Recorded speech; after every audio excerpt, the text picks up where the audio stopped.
میں آپ کو یہ بات سمجھانا چاہ رہا ہوں کہ اس کے جسم میں یہ کانٹا چبویا گیا، یعنی شیطان کا قاصد۔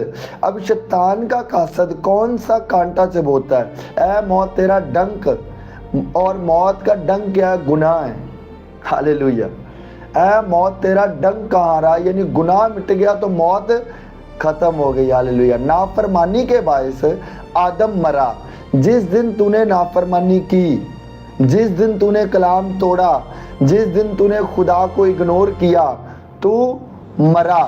اور کہتا ہے تیرا ڈنک، اے موت تیرا ڈنک، یعنی جس کے باعث تو ہیوی ہوتی ہے، جس کے باعث تو آتی ہے۔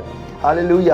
موت کس کے باعث آتی ہے؟ گناہ کے۔ گناہ کی مزدوری موت ہے۔ ہاللیلویہ۔ تو اے موت تیرا ڈنک کہاں رہا؟ ڈنک یعنی گناہ کہاں رہا؟ خداوند یسوع مسیح ناصری نے کروس پر جان دے کر ہمارے لیے گناہ کو مٹا دیا، اور بائبل کہتی ہے توبہ کرو تاکہ تمہارے لیے تازگی کے دن آئے۔ ہاللیلویہ۔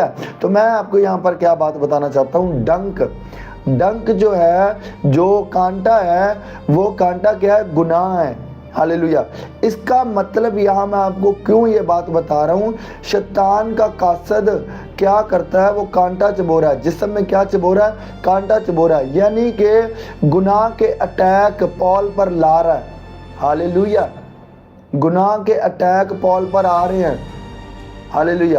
اور خدا جانتا ہے کہ پالوس کی یہ فطرت نہیں ہے کہ وہ گناہ کرے، کیونکہ بائبل کہتی ہے کہ جو شخص کامل ہے وہ گناہ کر نہیں سکتا۔ کامل کون سا شخص ہے؟ وہ شخص جو خدا کے روح سے پیدا ہوا، کہتا ہے جو خدا کے روح سے پیدا ہوا ہے، جس میں خدا کے روح کا تخم لگا ہے، وہ گناہ کر نہیں سکتا۔